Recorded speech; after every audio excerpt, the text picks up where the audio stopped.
What is your life? Why do you live? What do you pour yourself out for? Do me a favor. Everybody close your eyes in the room real quick. I want you to picture something with me. I want you to try to picture yourself maybe 60, 80 years down the road. You're 95, 97. You don't know how much longer you have to live. Get that picture in your mind. Okay. According to Bronnie Ware, Australian terminal care nurse, she noted 6 of the top 10 most common regrets of dying are these.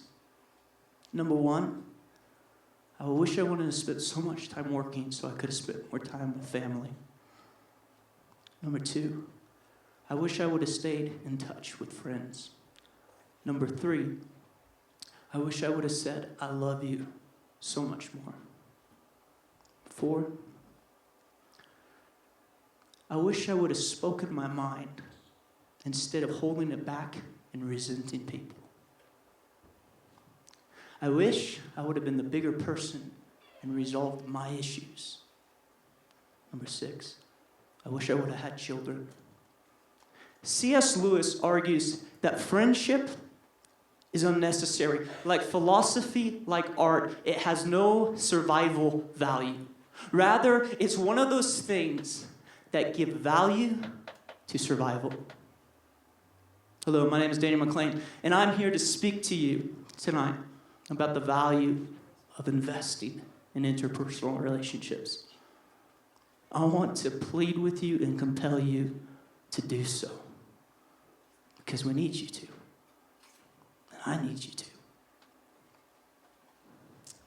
See, what C.S. Lewis was saying there, he wasn't saying you need friends and you need to have good relationships in order to survive, in order to live. You know, you need food and you need water in order to live.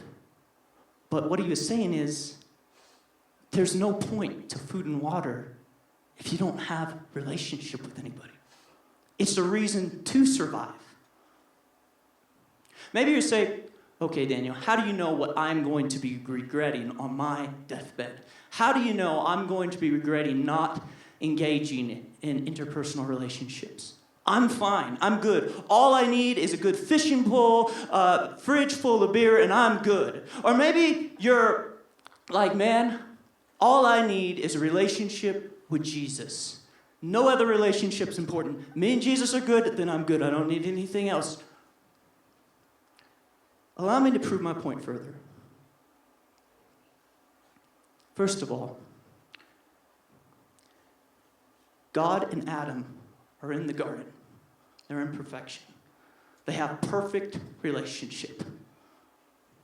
And God looks at Adam in perfect relationship, in a perfect world with no sin, no sickness, everything's great and hunky-dory. And he says this, it is not good for you to be alone. He had perfect relationship with God. But it's not good for you to be alone.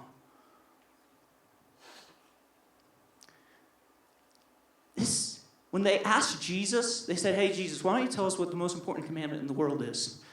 He didn't just give one answer. He actually gave 2. He said the first one, yes, love God with all your heart, soul, mind, and strength. That's super important. But the second, he just puts it in there. They didn't ask him for it, but he puts it. Because you can't love God and not love people. You cannot say you love the Lord and hate your brother. So if that is your excuse, like it was mine, I thought, man, I don't need to give time to this. As long as my relationship with Jesus is good, I'm great. You're missing it. You're missing out. Thomas Jefferson said that the happiest moments of his life were the few which he passed at home in the bosom of his family. Immanuel Kant, the central figure of modern philosophy, insisted that in order for someone to be happy, one must have something to do, someone to love, and something to hope for. Theodore Roosevelt, he said, there is no form of happiness on earth, No form of success of any kind that in any way approaches the happiness of a husband and a wife who are married lovers and the mother and father of plenty of healthy children. Theodore Roosevelt. I mean, the President of the United States, war hero, world traveler. This guy, I mean, the peak of success. And he said, it pales in comparison to the happiness that comes from family. Charles Darwin, he said that a man's worth could be measured by his friendships. I just quoted to you nurses who've said it by the bedside of the dying. I've quoted C.S. Lewis, one of the most renowned authors of the past century. I've quoted philosophers, I've quoted atheists, I've quoted God himself, and all of them agree. If you're missing out on investing in interpersonal relationships, you are missing out on one of life's greatest pleasures and purpose. And maybe you're like, okay, all right, listen to you. Okay, you laid enough foundation. This isn't just coming from one perspective. It's coming from a lot of different perspectives. Or hear you out. But Daniel, that's hard. It hurts. The cost is too great. Maybe you have invested in people. Maybe you've taken that risk and you've invested in maybe a friend and he moved away and never talked to you again. Maybe your parents abandoned you. Maybe your brother doesn't talk to you. Maybe you invested in someone and they betrayed you. They betrayed your friendship. It hurts. And Sigmund Freud, the famous Austrian neurologist and the founder of psychoanalysis, he would agree with you, absolutely. He said we are never so defenseless against suffering as when we love. When we put our heart out there. But that, if you think about it, really just proves my point further. Because things that don't have value don't have a cost. They're cheap. You know why it hurts so much? You know why it takes so much pain and why you have to really take a risk to invest in personal relationships? Because they're worth so much. The cost proves the worth. Theodore Roosevelt, he said this, there is nothing in the world worth having if it does not come through difficulty, pain, and effort. Now, I didn't just tell you all that so you can go out of here and be like, man, I should really talk to people more. Man, I should invest in my daughter more. Or I should talk to my husband more. I didn't just tell that to make you feel bad. So if it came across that way, I'm really sorry. That's not all I wanted to do tonight. And if you're like me, I'm an introvert. I'm not big on talking to people I don't know. Unless I've known you for 10 years, usually my conversation is like, hey, how are you doing? How was your week? Okay, cool. I'm going to go do something else. I don't know what else to say after that. Okay, it's hard for me to do that. Maybe you're like me. And so I don't have all the answers. I'm just going to share 3 quick points that have helped me invest in relationship. Number 1, get a role model. So, I'm a homeschooler. I'm from a big homeschool family. I'm the middle child of 7. There's 5 redheads. And, we're a really close family, really tight-knit. We lived on a farm. It's 6 to 8 acres. We lived 15 minutes out of town. I was really tight with all my brothers and sisters. But when it came to, other people, it was just like... hands in pockets. You're never supposed to do that. And so that's exactly, I would be like hands in pockets in the corner, just being like, and then if my brother came over, I'd be like, yeah, man, Star Wars, Indiana Jones, awesome. Anyway, going down a rabbit trail we don't need to go down. This is what I'm saying. Me and my family, when I was about 13, we got invited to go hang out with this other homeschool family. And this was the cool homeschool family. This was like the popular homeschool family. This was the Thompsons if they were homeschooled. Like, this was going to the Thompsons' house. They were just awesome. And so I go in, and when we came in the door, they did something weird, Pastor Jack. When we came in, I mean, they didn't know me from Adam. They hugged every single one of us. And they were genuinely happy for us to be in their home. And I remember leaving that night, and I remember just thinking, man, I want to be more like that. Like, how did they do? They didn't know me, and they hugged me. Like, that's wow. And so I decided, you know what? I'm gonna hug more people. I'm gonna be like the Roberts. That was their name. I'm gonna be like those guys, but they're cool. Listen, King Solomon, some people say he's the wisest person in the world. It's, Anyway, but this is what he said. He said, if you walk with wise men, you'll be wise. And can I tell you that it's true? If you walk with social people, you'll be social. If you walk with people that are, loving, you're going to be loving. So get a role model. Get people around you that are going to push you to be more extroverted for me. Does that make sense? We're tracking? Okay.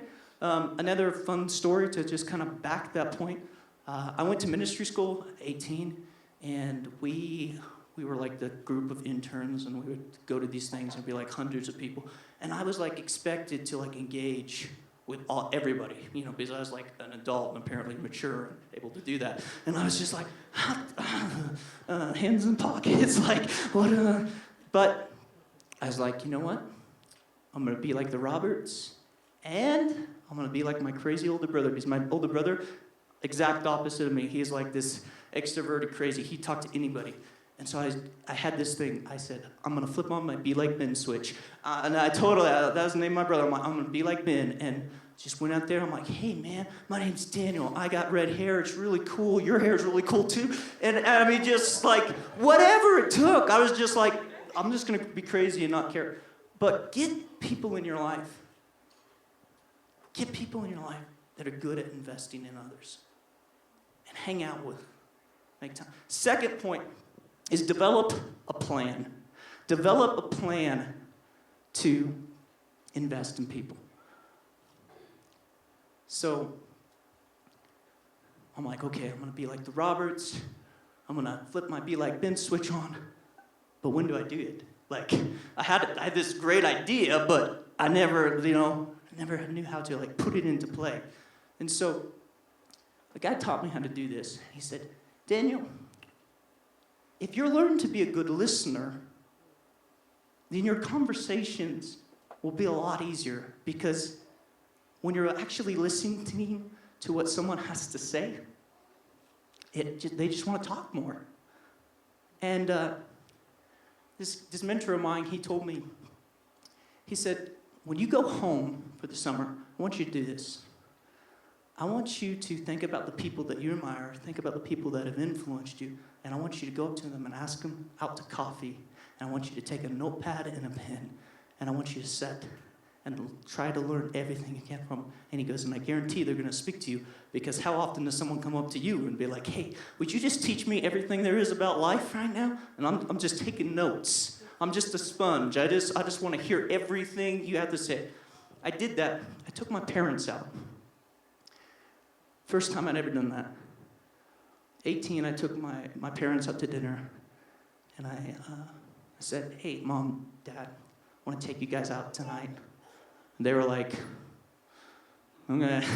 So I take them out, and I apologize. I said, I'm sorry for being such a jerkwad. During high school, because I would argue about everything.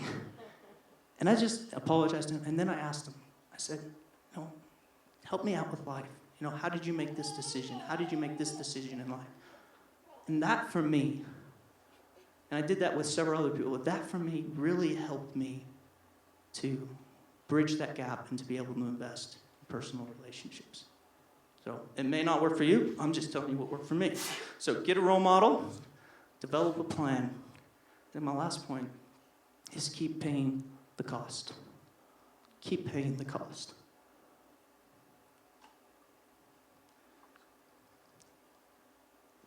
And I don't think there's a better example of this than Jesus, because in the garden, man turns his back on God.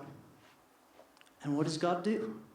He doesn't be like, you know what, I'm done. I'm going to make new people. This is garbage. I'm not, they betrayed me. No, actually, from that moment, when the moment Adam and Eve messed up, it said that God prophesied, I'm going to bring a Savior. I'm going to bring you guys back. God's face was towards him. And then, you know what happened? Man did not get better. We didn't get better. We got worse. Hundreds and hundreds of years, and man, it's just getting worse and worse and worse. And then there's Babylon, and there's these world empires that are coming in and massacring people, and tons of people, thousands of people are dying. And man is wicked, but God didn't turn his face. He still had a plan, and he still kept reaching out, even though people were rejecting him. And then he left heaven. He came down to earth. And he didn't just drop down in one day and say, okay, kill me, and I'm going to pay for your sins, and then I'm out. He came down for 33 years. Not just to pay our price, but he wanted us to know that he's going to be there with us through the thick and thin. He wanted to prove to you that he's in this for the long haul, and he can relate to you no matter what you're going through, that he understands, because he doesn't just want to save you. He died to have a relationship with you. Crazy thing, keep paying the cost. Jesus washed Judas's feet the night he was betrayed, and he knew he was going to do it. And when Judas showed up to betray him, he said, friend, why have you come? And then when he was dying on the cross, you know what's crazy? One of the last things he does is he says, hey, I need someone to take care of my mom. John, watch after my mom. Mom, this is your son. And then he said this, Father, forgive them. They don't know what they do. Keep paying the price. Even if someone has hurt you, even if someone has betrayed you, don't give up. Keep paying the price to invest in people. And if it doesn't take effort, and if it doesn't take pain, and if it doesn't take difficulty, then you're not investing. Because relationships cost. Thank you.